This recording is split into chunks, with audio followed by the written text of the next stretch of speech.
ชุดนี้สีน้ำเงินเหมือนกัน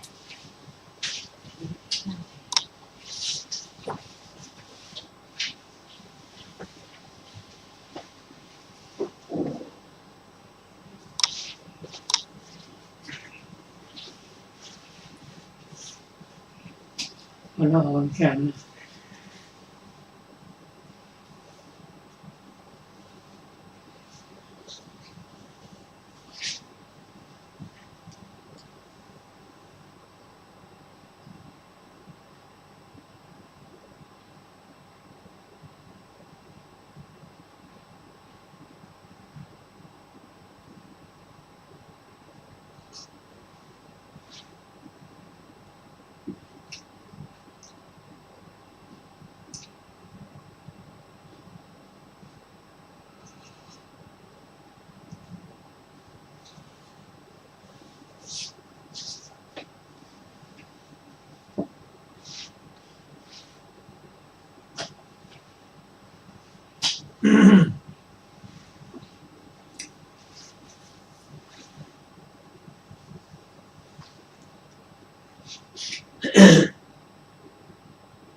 นะโมตัสสะภะคะวะโตอะระหะโตสัมมาสัมพุทธัสสะนะโมตัสสะภะคะวะโตอะระหะโตสัมมาสัมพุทธัสสะนะโมตัสสะภะคะวะโตอะระหะโตสัมมาสัมพุทธัสสะขนอบน้อมแด่พระผู้มีพระภาคอรหันตสัมมาสัมพุทธเจ้าพระองค์นั้นซึ่งเป็นผู้ไกลจากกิเลสตรัสรู้ชอบได้โดยพระองค์เองวันนี้ครับทุกฟังที่เคารพครับท่านผู้ฟังรับฟังรายการศึกษาพระพุทธศาสนาตามพระไตรปิฎกมีเสนอท่านผู้ฟังทุกวันอาทิตย์ตั้งแต่เวลา 15 นาฬิกาถึง 16 นาฬิกาดำเนินรายการโดยกระผมพันเอกธนัทเดชะมีอาจารย์สุรภาเดชะเป็นผู้ร่วมรายการวันนี้เราได้นำมาตรปิฎกฉบับมมร.เล่มที่ 44 มาศึกษากันในพระสูตรที่ว่าด้วยพระมหากัสสปะตอนแรกนี้เราขอเชิญท่านได้ฟังพระสูตรจบก่อนแล้วผมก็จะได้อธิบายในรายละเอียดต่อไปขอเชิญอาจารย์สุรภาค่ะสวัสดีค่ะท่านผู้ฟังที่เคารพทุกท่านก่อนที่เราจะไปเรื่องพระมหากัสสปะนะคะเราขอศึกษาในเรื่องของเถรสูตรก่อนหน้านั้นสักเล็กน้อยนะคะเถรสูตรว่าด้วยพระเถระผู้ใหญ่เข้าเฝ้าข้าพเจ้าได้สดับมาแล้วอย่างนี้สมัยหนึ่งพระผู้มีพระภาคเจ้าประทับอยู่ณพระวิหารเชตวันอารามของท่านอนาถบิณฑิกะเศรษฐีใกล้กรุงสาวัตถีก็สมัยนั้นแล ท่านพระสารีบุตรท่านพระมหาโมคคัลลานะท่านพระมหากัสสปะท่านพระมหากัจจานะท่านพระมหาโกฏิตะท่านพระมหากัปปินะท่านพระมหาจุนทะท่านพระอนุรุทธะท่านพระเรวตะและท่านพระนันทะเข้าไปเฝ้าพระผู้มีพระภาคเจ้าถึงที่ประทับพระผู้มีพระภาคเจ้าได้ทอดพระเนตรเห็นท่านเหล่านั้นกำลังมาแต่ไกลครั้นแล้วตรัสเรียกภิกษุทั้งหลายว่าดูก่อนภิกษุทั้งหลายพราหมณ์เหล่านั้นกำลังมาดูก่อนภิกษุทั้งหลาย พราหมณ์เหล่านั้นกำลังมา เมื่อพระผู้มีพระเจ้าตรัสอยู่ดังนี้แล้วภิกษุผู้มีชาติเป็นพราหมณ์ผู้หนึ่งได้ทูลถามพระผู้มีพระภาคเจ้าว่าข้าแต่พระองค์ผู้เจริญบุคคลชื่อว่าเป็นพราหมณ์เพราะเหตุเพียงเท่าไรหนอแลและธรรมที่ทำบุคคลให้เป็นพราหมณ์เป็นไฉนลำดับนั้นแลพระผู้มีพระภาคเจ้าทรงทราบเนื้อความนี้แล้วจึงทรงเปล่งอุทานนี้ในเวลานั้นว่าชนเหล่าใดลอยบาปทั้งหลายได้แล้วมีสติอยู่ทุกเมื่อมีสังโยชน์สิ้นแล้วตรัสรู้แล้วชนเหล่านั้นแลชื่อว่าเป็นพราหมณ์ในโลก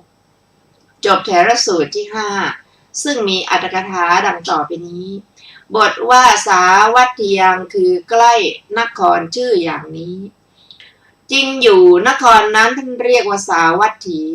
เพราะสร้างในที่อยู่อาศัยของฤาษีชื่อสวัฏฐะเหมือนเมืองกากันที่เรียกว่ามากันทีนักคิดอักษรรู้อย่างนี้เป็นอันดับแรกส่วนพระอรรถกถาทั้งหลายกล่าวว่าชื่อว่าสาวัตถีเพราะเป็นที่มีเครื่องอุปโภคและบริโภคทุกชนิดสำหรับมนุษย์เมื่อถูกถามว่าในที่นี้มีสิ่งอะไรในการประกอบเป็นพวกจึงเรียกว่าสาวัตถีตอบว่าพระอาศัยคำว่าสัพพมัตถิสิ่งทั้งหมดมีอยู่ดังนี้เครื่องอุปกรณ์ทั้งหมดมีพร้อมมูลด้วยประการทั้งปวงในเมืองสาวัตถีพระอาศัยความพร้อมมูลทั้งปวงจึงเรียกว่าสาวัตถีดังนี้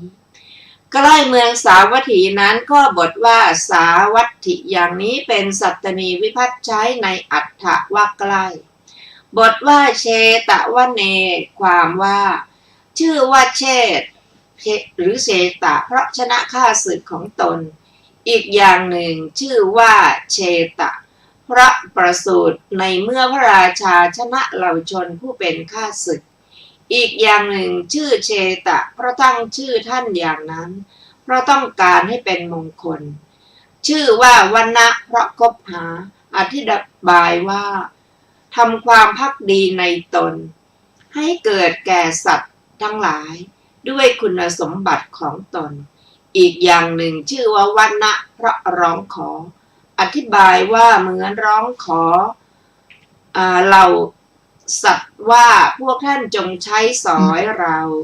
ด้วยการขานเสียงร้องของวิหกมีดุเหว่าเป็นต้นด้วยความเมาในความเพลิดเพลินด้วยดอกไม้และของหอมนานาชนิดและด้วยมือคือใบอ่อนของกิ่งไม้ที่ถูกลมอ่อนพัดโชย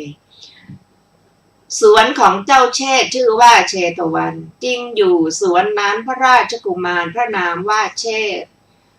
ทรงปลูกสร้างให้เจริญและรักษาไว้เจ้าเชษนั่นแหละเป็นเจ้าของสวนเพราะฉะนั้นสวนนั้นจึงเรียกว่าเชตวันในสวนชื่อว่าเชตวันนั้นบทว่าอนาถปิณดิกสะอาราเมความว่ามหาเศรษฐีนั้นนามว่าสุทัตตะโดยที่บิดามารดาตั้งชื่อให้ก็ท่านเศรษฐีนั้นให้ก้อนข้าวแก่คนอนาถาเป็นนิตยการเพราะมีความสำเร็จในสิ่งที่ประสงค์ทุกประการเพราะปราศจากมลทินคือความตระหนี่และเพราะพรั่งพร้อมด้วยคุณมีกรุณาเป็นต้นเพราะฉะนั้นจึงเรียกว่าอนาถบิณฑิกะชื่อว่าอารามเพราะเป็นที่ยินดีของสัตว์คือนักบวชโดยพิเศษอธิบายว่าผู้มาจากที่นั้นๆย่อมยินดีเพลิดเพลินไม่เบื่อหน่ายอยู่ด้วยความงามของดอกไม้และผลไม้เป็นต้นและด้วยความสมบูรณ์แห่งองค์ของเสนาสนะ5ประการมีไม่ไกลนักไม่ใกล้นักเป็นต้นอีกอย่างหนึ่งชื่อว่าอารามเพราะนำคนแม้ไปในที่นั้นมายินดีเฉพาะในภายในตนด้วยสมบัติมีประการดังกล่าวแล้วจริงอยู่อารามนั้นท่านอนาถบิณฑิกะคฤหบดีใช้เงิน18โกฏซื้อจากพระหัตถ์ของพระราชกุมารพระนามว่าเชษ โดยการเอาเงินโกฏปูล่าใช้เงิน18โกฏสร้างเสนาสนะใช้เงิน18โกฏฉลองวิหารให้สำเร็จแล้วมอบถวายสงฆ์มีพระพุทธเจ้าเป็นประมุขโดยบริจาคเงิน54โกฏด้วยประการอย่างนี้เพราะฉะนั้นจึงเรียกว่าอารามของท่านอนาถบิณฑิกคฤหบดีในอารามของท่านอนาถบิณฑิกคฤหบดีนั้นก็ในบรรดาคำเหล่านั้นคำว่าเชตวเนเป็นคำระบุถึงเจ้าของเดิมคำว่าอนาถบิณฑิกัสสะอารามเป็นคำระบุถึงเจ้าของคนหลังแม้คำทั้งสองก็มีความมุ่งหมายให้ถือเป็นเยี่ยงอย่างต่อไปของผู้ต้องการบุญโดยการแสดงบริจาคเป็นพิเศษของท่านทั้งสอง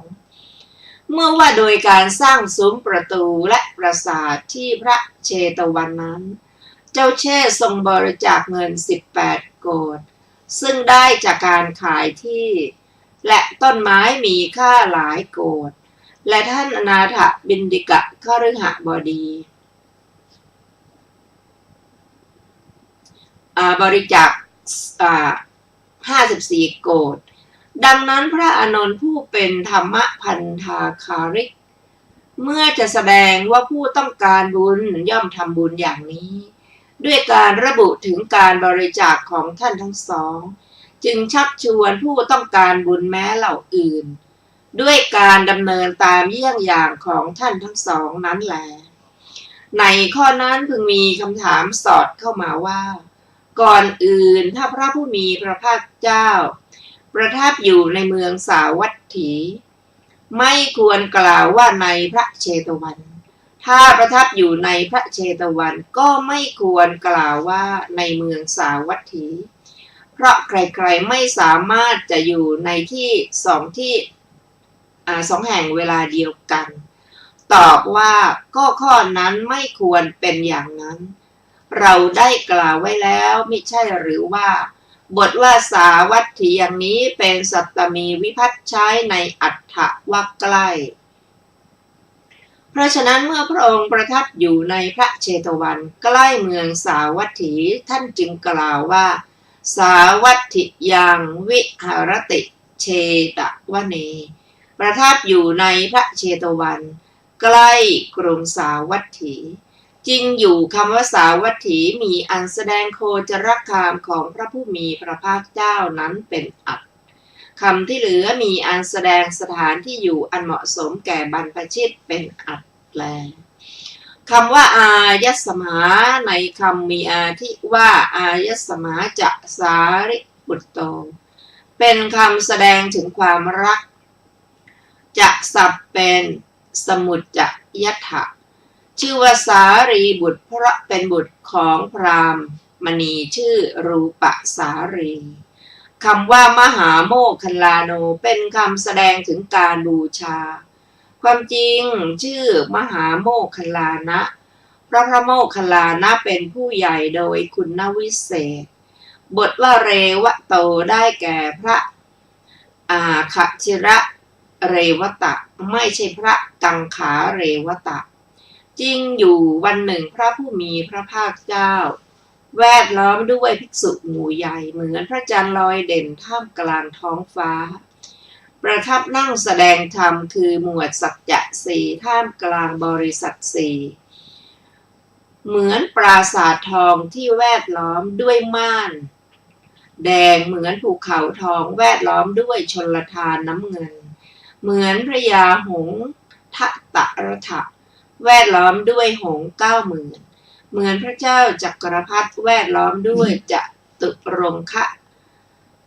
จตุรงคินีเสนาอันรุ่งโรจน์ด้วยรัตน7สมัยนั้นพระอัครสาวกและพระมหาสาวกเหล่านี้ได้เข้าไปเฝ้าเพื่อถวายพระยุคลบาทของพระผู้มีพระภาคเจ้าบทว่าภิกขุอามันเตสิความว่าทรงแสดงพระสาวกเหล่านั้นผู้กำลังมาตรัสกับภิกษุผู้นั่งแวดล้อมพระองค์จริงอยู่พระผู้มีพระภาคเจ้า ทรงเห็นท่านเหล่านั้นผู้สมบูรณ์ด้วยคุณมีศีลสมาธิและปัญญาเป็นต้นผู้ประกอบด้วยความสงบอย่างยิ่งประกอบด้วยสมบัติคือมารยาทอย่างยิ่งกำลังเข้ามาเฝ้าทรงมีพระทัยเลื่อมใสเพื่อจะระบุคุณวิเศษของพระสาวกเหล่านั้นจึงตรัสกับภิกษุทั้งหลายว่าภิกษุทั้งหลายพราหมณ์เหล่านั้นกำลังมาภิกษุทั้งหลายพราหมณ์เหล่านั้นกำลังมาคำนั้นพระองค์ตรัสด้วยความเลื่อมใสจะตรัสว่าด้วยความสรรเสริญดังนี้ก็ถูกบทว่าเอวังวุตเตความว่า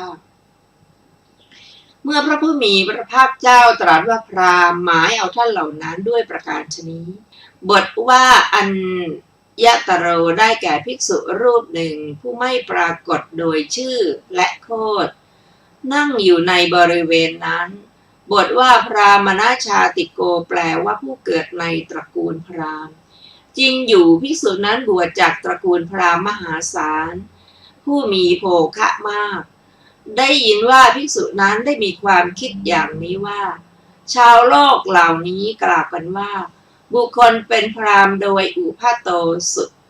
ชาติและสำเร็จการศึกษามาจากลัทธิพราหมณ์ไม่ใช่พราหมณ์โดยประการอื่นแต่พระผู้มีพระภาคเจ้าตรัสเรียกท่านเหล่านั้นว่าพราหมณ์เอาเถอะเราจะทูลถามถึงลักษณะความเป็นพราหมณ์กับพระผู้มีพระภาคเจ้าจริงอยู่ในคราวนั้นพระผู้มีพระภาคเจ้าได้ตรัสถึงพระเถระเหล่านั้นว่าพราหมณ์หมายเอาความนั้นแหละจริงอยู่รูปวิเคราะห์แห่งชาติพราหมณ์ว่าชื่อว่าพราหมณ์เพราะสาธยายมนต์ส่วนพระอริยะชื่อว่าพราหมณ์เพราะเป็นผู้ลอยบาปสมจริงดังคำที่ท่านกล่าวไว้ว่าเรียกว่าพราหมณ์เพราะเป็นผู้ลอยบาปเรียกว่าสมณะเพราะเป็นผู้ประพฤติสงบแต่ท่านจะกล่าวว่าลอยบาปประธรรมบทว่าเอตมัฏถังวิทิตวาได้แก่ทราบเนื้อความแห่งพรามณะศัพท์นี้อันถึงความเป็นยอดโดยปรมัตถ์บทว่าอิมังอุทานังความว่าทรงเปล่งอุทานนี้อันแสดงความเป็นพราหมณ์โดยปรมัตถ์บรรดาบทเหล่านั้นบทว่าพาหิตวาได้แก่ทำไว้ภายนอกคือนำออกจากสันดานของตนอธิบายว่าละด้วยสมุจเฉทประหาร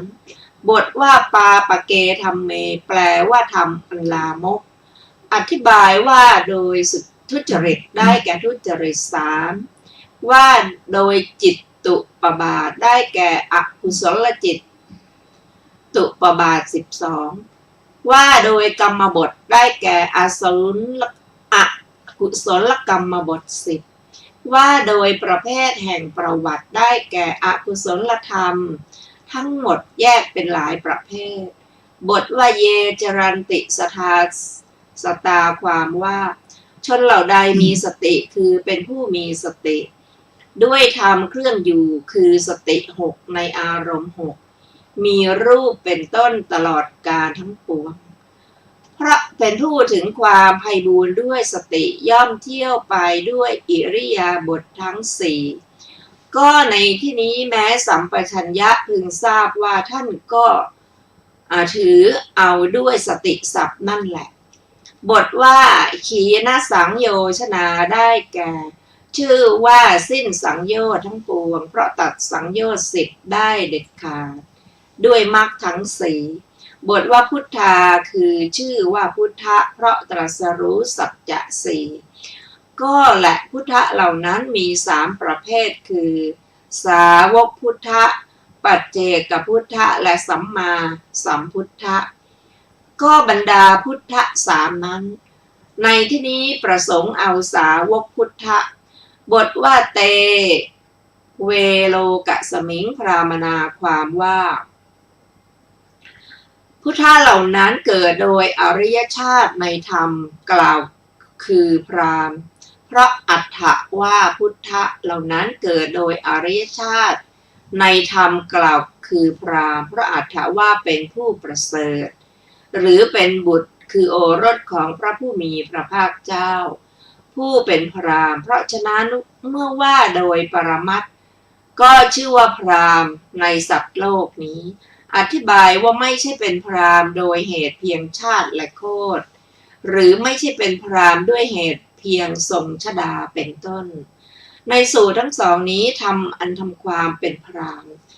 พระองค์ตรัสให้ถึงพระอรหันต์ด้วยประการฉนี้แต่พึงทราบความแตกต่างแห่งเทศนาโดยการตรัสต่างๆด้วยเทศนาวิราชเพราะเหล่าสัตว์มีอัธยาศัยต่างกันจบอรรถกถาเถรสูตรที่5ต่อไปเป็นมหากัสสปะสูตรนะคะว่าด้วยพระมหากัสสปะไม่รับบิณฑบาตเทวดารับของคนขัดสนข้าพเจ้าได้สดับมาแล้วอย่างนี้สมัยหนึ่งพระผู้มีพระภาคเจ้าประทับอยู่ณพระวิหารเวฬุวันกลันทกะนิวาปสถานใกล้กรุงราชคฤห์ก็สมัยนั้นแลท่านพระมหากัสสปะอยู่ที่ถ้ำปิดผลิตคูหาอาพาธได้รับทุกข์เป็นไข้หนักสมัยต่อมาท่านพระมหากัสสปะหายจากอาพาธนั้นแล้วได้คิดว่าฉะนั้นเราพึงเข้าไปสู่พระนครราชคฤห์เพื่อบิณฑบาตก็สมัยนั้นเทวดาประมาณ500ถึงความขวนขวายเพื่อจะให้ท่านพระมหากัสสปะได้บิณฑบาตท่านพระมหากัสสปะห้ามเทวดาประมาณ500เหล่านั้นแล้วเวลาเช้านุ่งแล้วถือเอาบาตรและจีวรเข้าไปสู่พระนครราชคฤห์เพื่อบิณฑบาตตามทางที่อยู่ของมนุษย์ขัดสนที่อยู่แห่งมนุษย์กำพร้าที่อยู่แห่งช่างหูพระผู้มีพระภาคเจ้าได้ทอดพระเนตรเห็นท่านพระมหากัสสปะกำลังเที่ยวบิณฑบาตในพระนครราชคฤห์ตามทางที่อยู่แห่งมนุษย์ขัดสนที่อยู่แห่งมนุษย์กำพร้าที่อยู่แห่งช่างหูลำดับนั้นแลพระผู้มีพระภาคเจ้าทรงทราบเนื้อความนี้แล้วจึงทรงเปล่งอุทานนี้ในเวลานั้นว่าเรากล่าวบุคคลมิใช่ผู้เลี้ยงคนอื่นผู้รู้ยิ่งผู้ฝึกตนแล้วดำรงอยู่แล้วในสารธรรมผู้มีอาสวะสิ้นแล้วผู้มีโทษอันคายแล้วว่าเป็นพราหมณ์จบมหากัสสปะสูตรที่6และมีอรรถกถาดังต่อไปนี้บทว่าราชคเหได้แก่ใกล้นครอันมีชื่อนี้จริงอยู่นครนั้นเรียกว่าราชคฤห์พระเจ้ามหามันธาตุและพระเจ้ามหาโควินเป็นต้นปกครองบางอาจารย์พรรณนาในข้อนี้โดยประการอื่นมีอาทิว่าชื่อว่าราชคฤห์เพราะเป็นเรือนของพระราชาผู้เป็นข้าศึกที่ใครๆครอบงำได้ยากท่านอาจารย์เหล่านั้นจะมีประโยชน์อะไรคำว่าราชคฤห์นั้นเป็นชื่อของนครนั้นก็นครราชคฤห์นี้นั้นเป็นเมืองอยู่ในสมัยพุทธกาลและสมัยพระเจ้าจักรพรรดิในการอื่นเป็นเมืองร้างพวกยักษ์ยึดครองกลายเป็นที่อยู่ของพวกยักษ์เหล่านั้นคำว่าเวลุวะนังในคำว่าเวลุวะเนกาลันทกะนิวาเปเป็นชื่อของวิหารได้ยินว่าพระเวลุวันนั้นล้อมด้วย กำแพงสูง16 ศอกประดับด้วยคันธกุฎีใหญ่สมควรเป็นที่ประทับอยู่ของพระผู้มีพระภาคเจ้าและด้วยสิ่งอื่นมีปราสาทดีที่เร้นมณฑปที่จงกรม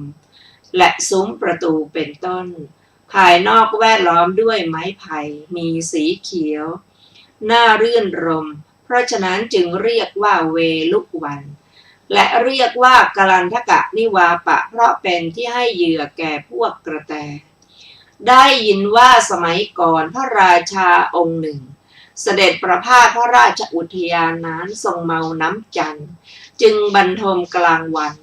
ฝ่ายบริวารของพระราชานั้นคิดว่าพระราชาบรรทมหลับแล้วถูกประเล้าประโลมด้วยดอกไม้และผลไม้จึงหลีกไปคนละทิศละทางครั้งนั้นงูเห่าเลื้อยออกจากโพรงไม้ต้นหนึ่งด้วยกลิ่นเลื้อยมาตรงพระราชา รุกขเทวดาเห็นดังนั้นจึงคิดว่าเราจะช่วยชีวิตพระราชาจึงแปลงเพศเป็นกระแตไปร้องขึ้นที่ใกล้พระกันหรือหูนะพระราชาทรงตื่นบรรทมงูเห่าก็เลื้อยกลับไปพระราชาเห็นดังนั้นจึงทรงพระดำริว่ากระแตนี้ให้ชีวิตเราจึงทรงเริ่มตั้งเหยื่อแก่พวกกระแตในที่นั้นและทรงให้เป่าประกาศประทานอภัย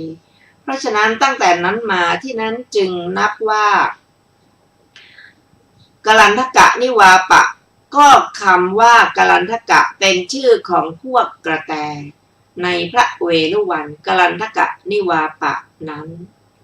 บทว่ามหากัสสโปความว่าชื่อว่ามหากัสสปะเพราะเป็นพระกัสสปะผู้ใหญ่เหตุประกอบด้วยคุณอันใหญ่มีศีลขันธ์เป็นต้นอีกอย่างหนึ่งพระมหาเถระองค์นี้เรียกว่ามหากัสสปะเพราะเทียบกับพระกุมารกัสสปะเถระบทว่าปิดพลิคุหายังความว่าได้ยินว่าที่ใกล้ประตูถ้ำนั้น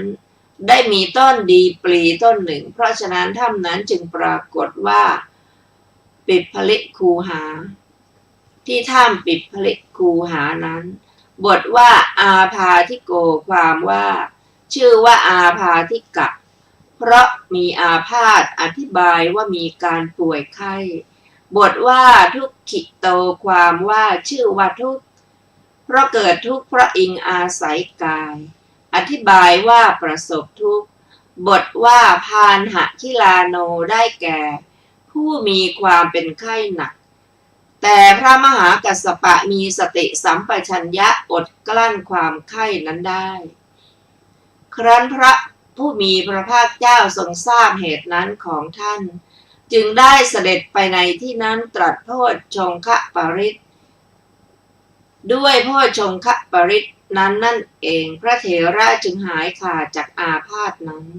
สมจริงดังที่ตรัสไว้ในโพชฌงคสังยุตว่าก็โดยสมัยนั้นแลท่านพระมหากัสสปะอาพาธเป็นทุกข์มีไข้หนักอยู่ที่ถ้ำปิดพลิคูหาครั้นในเวลาเย็นพระผู้มีพระภาคเจ้าเสด็จออกจากที่เร้นเสด็จเข้าไปหาพระมหากัสสปะถึงที่อยู่ครั้นแล้วได้ประทับบนอาสนะที่ตกแต่งไว้ครั้นประทับนั่งแล้วได้ตรัสพระดำรัสนี้ว่ากัสสปะเธอพอทนได้หรือพอยังอัตภาพให้เป็นไปได้หรือทุกขเวทนาส่างลงไม่กำเริบหรือที่สุดของความส่างทุกขเวทนาปรากฏความกำเริบไม่ปรากฏหรือพระมหากัสสปะทูลว่าข้าพระองค์ทนไม่ได้ยังอัตภาพให้เป็นไปไม่ได้พระเจ้าข้าพระองค์มีทุกขเวทนาอย่างแรงกล้ายังกำเริบไม่ส่างลงพระเจ้าข้าความสิ้นสุดแห่งความกำเริบยังปรากฏความส่างลงไม่ปรากฏพระเจ้าข้าพระผู้มีพระภาคเจ้าตรัสว่ากัสสปะโพชฌงค์7เหล่านี้เรากล่าวชอบแล้วอบรมแล้วทำให้มากแล้วย่อมเป็นไปเพื่อความรู้ยิ่งเพื่อตรัสรู้เพื่อนิพพานโพชฌงค์7อะไรบ้างดูก่อนกัสสปะคือสติสัมโพชฌงค์อันเรากล่าวชอบแล้วอบรมแล้วทำให้มากแล้วย่อมเป็นไปเพื่อความรู้ยิ่งเพื่อตรัสรู้เพื่อนิพพานและอื่นๆดูก่อนกัสสปะอุเบกขาสัมโพชฌงค์แลเรากล่าวชอบแล้วอบรมแล้วทำให้มากแล้วย่อมเป็นไปเพื่อความรู้ยิ่งเพื่อตรัสรู้เพื่อนิพพานดูก่อนกัสสปะโพชฌงค์7เหล่านี้แลเรากล่าวชอบแล้วอบรมแล้วทำให้มากแล้วย่อมเป็นไปเพื่อความรู้ยิ่งเพื่อตรัสรู้เพื่อนิพพานพระมหากัสสปะทูลว่าข้าแต่พระผู้มีพระภาคเจ้าโพชฌงค์ดีแท้ข้าแต่พระสุคตโพชฌงค์ดีแท้พระผู้มีพระภาคเจ้าได้ตรัสคำนี้ไว้ท่านพระมหากัสสปะดีใจเพลิดเพลินภาสิทธิ์ของพระผู้มีพระภาคเจ้าและท่านพระมหากัสสปะก็ได้หายจากอาพาธนั้นแล้วและอาพาธนั้นก็เป็นอันชื่อว่าพระมหากัสสปะละได้แล้วอย่างนั้น เพราะเหตุนั้นท่านจึงกล่าวว่าอาทโคอายสมามหากัสสโปอปเรนะสมะเยนะตัมหาอาพาธาวุธาสิครั้นสมัยต่อมาท่านพระมหากัสสปะก็หายจากอาพาธนั้นคำว่าเอตะทะโหสิความว่าท่านพระมหากัสสปะฉันบิณฑบาตที่สัตถิวิหาริกนำเข้าไปถวายในวันเป็นไข้ในการก่อนก็ได้อยู่ในวิหารนั้นแหละครั้นท่านหายจากอาพาธนั้นแล้วได้มีความปริวิตกว่าฉะไหนหนอเราพึงเที่ยวไปบิณฑบาตยังเมืองราชคฤห์บทว่าปัญจมัตตานิเทวตาสตานิได้แก่นางอัปสรผู้มีเท้าดังสีเท้านกพิราบประมาณ500ผู้บำเรอเท้าสกกะเทวราชบทว่าอุสุกังอาปะนะนานิโหนติความว่านางอัปสรเหล่านั้นคิดจะถวายบิณฑบาตแก่พระเถระจึงตระเตรียมบิณฑบาต500ที่ใส่ภาชนะทองเอาไปยืนอยู่ระหว่างทางพลางกล่าวว่าท่านเจ้าข้าขอท่านจงรับบิณฑบาตนี้จงสงเคราะห์พวกดิฉันต่างก็ขนขวายในการถวายบิณฑบาต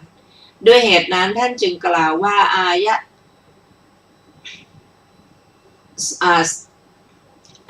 สมะโตมหากัสสปะปิณฑปาตปฏิลาภายะเพื่อให้ท่านมหากัสสปะได้รับบิณฑบาตได้ยินว่าท้าวสักกะเทวราชทราบความเป็นไปแห่งจิตของพระเถระจึงส่งนางอัปสรเหล่านั้นไปด้วยพระดำรัสว่าพวกเธอจงไปถวายบิณฑบาตแก่พระผู้เป็นเจ้ามหากัสสปะเถระกระทำให้เป็นที่พึ่งของตนความจริงท้าวสักกราชนั้นได้มีพระดำริอย่างนี้ว่าบรรดานางอัปสรทั้งหมดนี้ที่ไปถึงบางคราวพระเถระพึงรับบิณฑบาตจากมือของนางอัปสรแม้สักคนข้อนั้นจะเป็นประโยชน์เกื้อกูลและความสุขแก่นางตลอดกาลนานพระเถระห้ามนางอัปสรผู้กำลังพูดว่าท่านเจ้าข้าขอท่านจงรับบิณฑบาตของดิฉันขอท่านจงรับบิณฑบาตของดิฉัน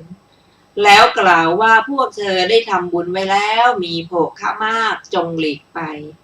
เราจะสงเคราะห์แก่คนเข็ญใจแล้วจึงห้ามอีกครั้งกับนางอัปสรผู้พูดอยู่ว่าท่านเจ้าข้าขอท่านจงอย่าทำพวกดิฉันให้พินาศเลยจงสงเคราะห์พวกดิฉันเถิดจึงคิดนิ้วมือดีดนิ้วมือกล่าวซ้ำกับพวกอัปสรผู้ไม่ปรารถนาจะหลีกไปซึ่งยังอ้อนวอนอยู่ว่าพวกเธอไม่รู้ประมาณตนจงหลีกไปเถิดนางอัปสรเหล่านั้นได้ยินเสียงดีดนิ้วมือของพระเถระเมื่อไม่อาจดำรงอยู่ได้จึงหนีไปยังเทวโลกตามเดิมเพราะเหตุนั้นท่านจึงกล่าวว่าปัญจมัตตานิเทวตาสตานิปฏิขิปิตวาคือห้ามเทวดาประมาณ500บทว่าปุพานหะสมัยได้แก่สมัยหนึ่งคือเวลาหนึ่งตอนเช้าบทว่านิวาเสตวาความว่านุ่งห่มอย่างมั่นคงโดยการเปลี่ยนเครื่องนุ่งห่มในพระวิหารบทว่าปัตตจีวรมาทายะความว่าห่มจีวรแล้วถือบาทบทว่าปิณฑายะปาวิสิได้แก่เข้าไปบิณฑบาตบทว่าทลิทะวิสิขาได้แก่ถิ่นเป็นที่อยู่ของคนเข็ญใจบทว่ากัปปนะวิสิขาได้แก่ที่อยู่ของคนยากจนเพราะถึงความเสื่อมสิ้นโภคะบทว่าเปสการะวิสิขาได้แก่ที่อยู่ของช่างหูบทว่าอัทธสาโขภควาความว่าพระผู้มีพระภาคเจ้าได้ทรงเห็นอย่างไรพระผู้มีพระภาคเจ้าทรงรำพึงว่ากัสสปะบุตรของเราหายจากอาพาธแล้วกำลังทำอะไรหนอทั้งที่ประทับนั่งในพระเวฬุวันนั่นแล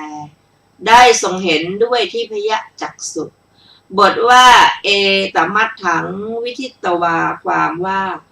ทรงทราบเนื้อความที่ท่านพระมหากัสสปะห้ามบิณฑบาตทิพย์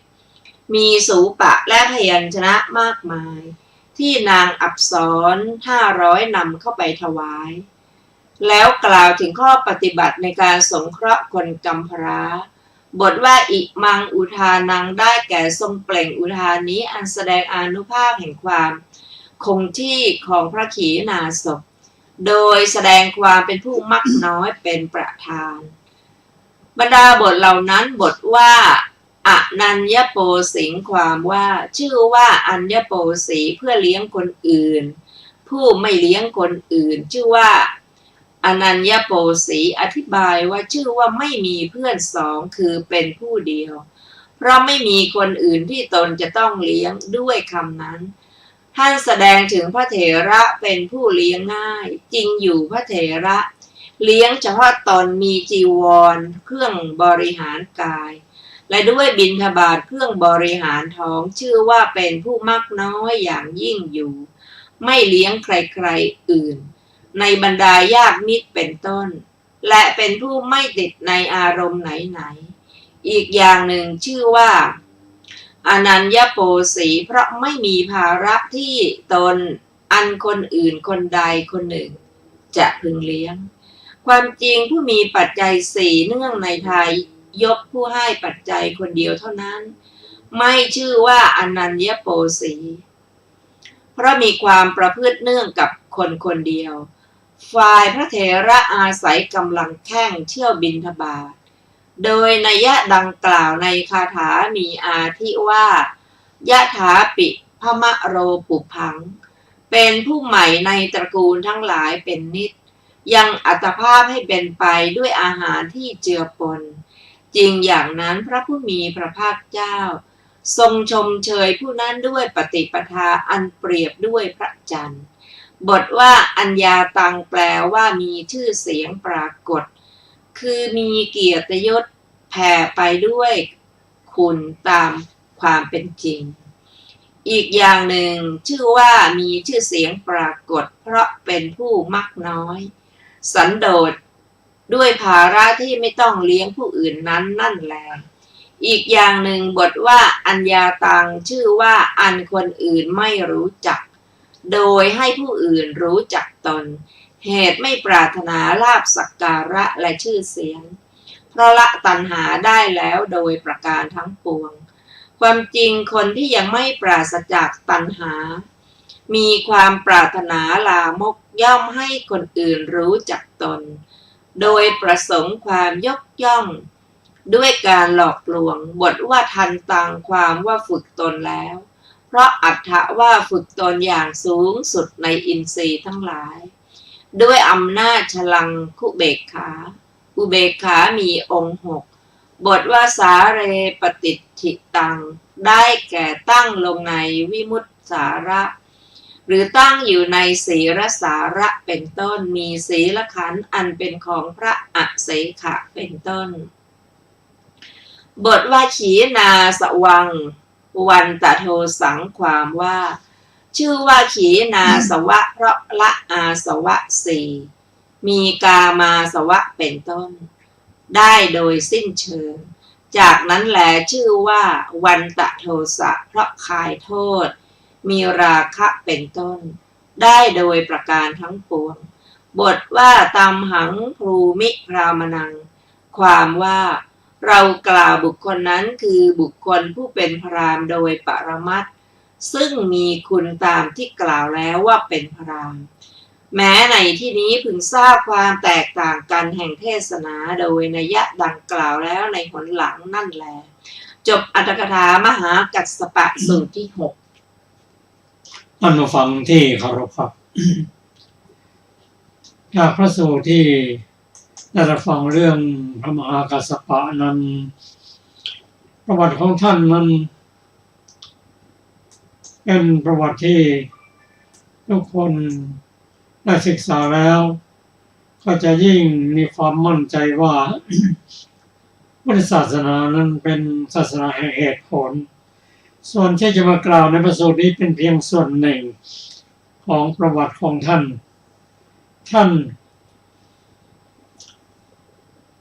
และภรรยาของท่านนั้นได้แต่งงานกันเมื่อท่านอายุ20ภรรยานั้นอายุ16แต่เป็นคู่สามีที่แปลกคือนอนเตียงเดียวกันแต่ไม่เคยถูกเนื้อต้องตัวกันเลยแถมมันเอาดอกไม้มาพิสูจน์วางกลางที่นอนว่าใครมีกิเลสดอกของใครมีกิเลสก็จะเหี่ยวช้ำเป็นต้นทั้งสองคนบำเพ็ญบุญบารมีมาที่จะพ้นจากทุกข์ทั้งคู่เพราะฉะนั้นหลังจากบิดามารดาสิ้นชีวิตไปแล้วทั้งสองนั้นมีฐานะดีมีไร่มีนาต้องใช้ม้าตรวจดูผลงานแต่ทั้งสองท่านไม่ติดใจในทรัพย์สมบัตินั้นสละทั้งหมดมอบให้แก่บริวารซึ่งตามมาบอกว่าไม่ต้องตามมาหรอกเพราะสมบัตินี้แค่แบ่งกันใช้กันกินก็ตลอดชีวิตก็ไม่หมดท่านบวชได้ประมาณ8 วันแยกจากกันแล้วท่านมหากัสสปะก็ได้เป็นพระอรหันต์บุคคลหลังจากที่ได้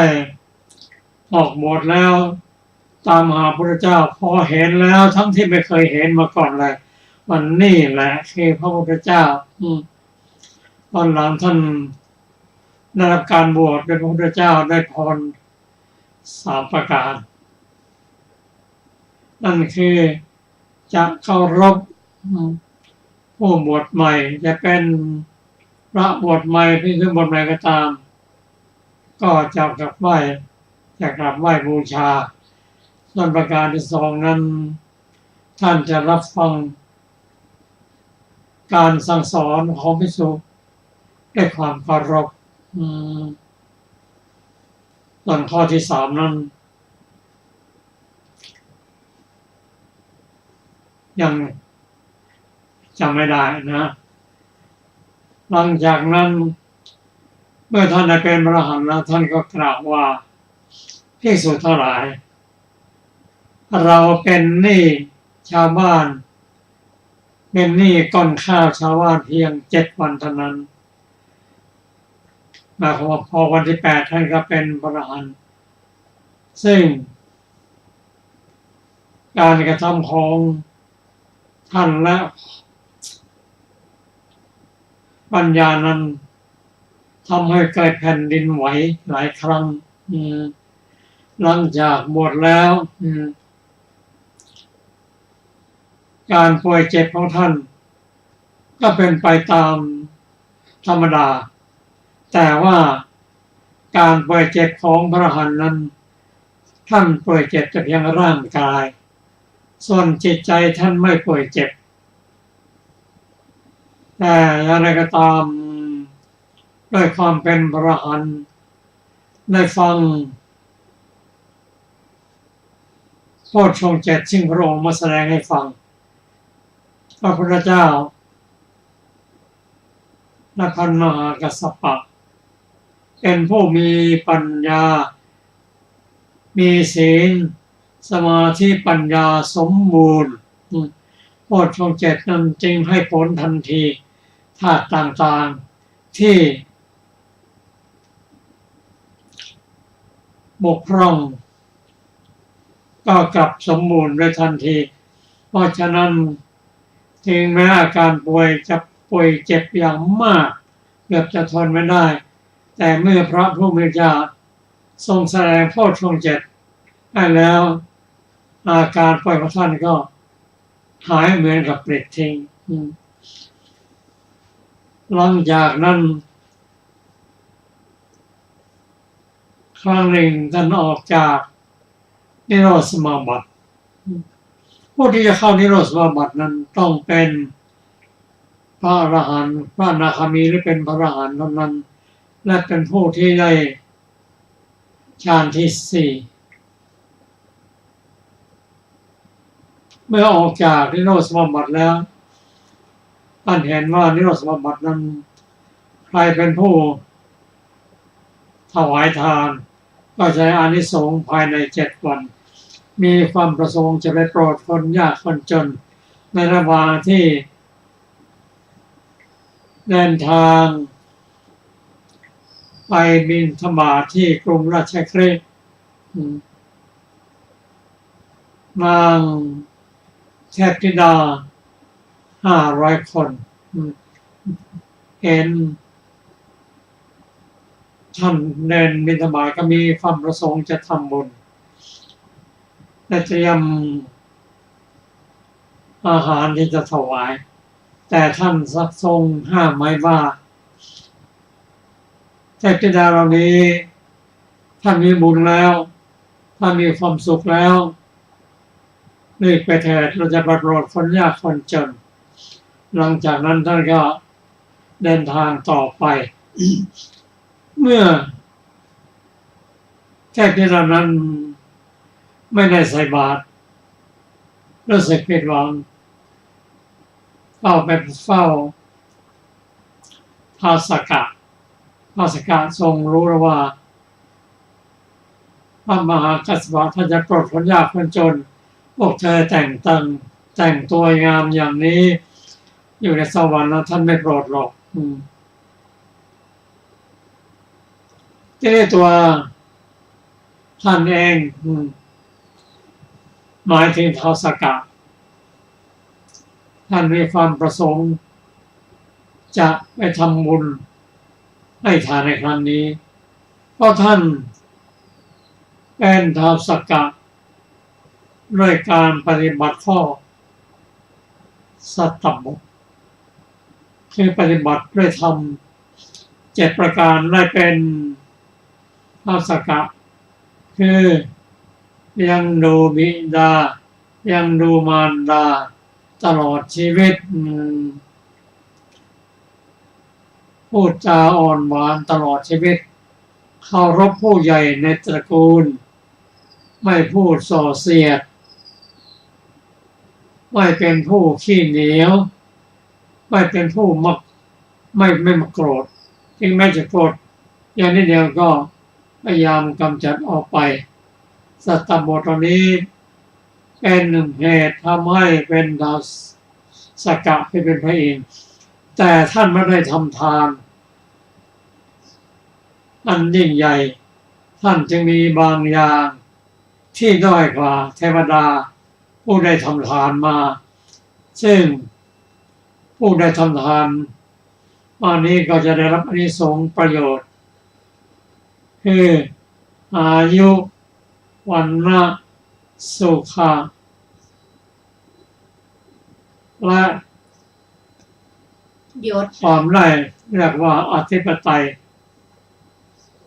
เป็นสิ่งที่ได้เป็นของตนซึ่งพระอินทร์ท่านยังขาดสิ่งนี้อยู่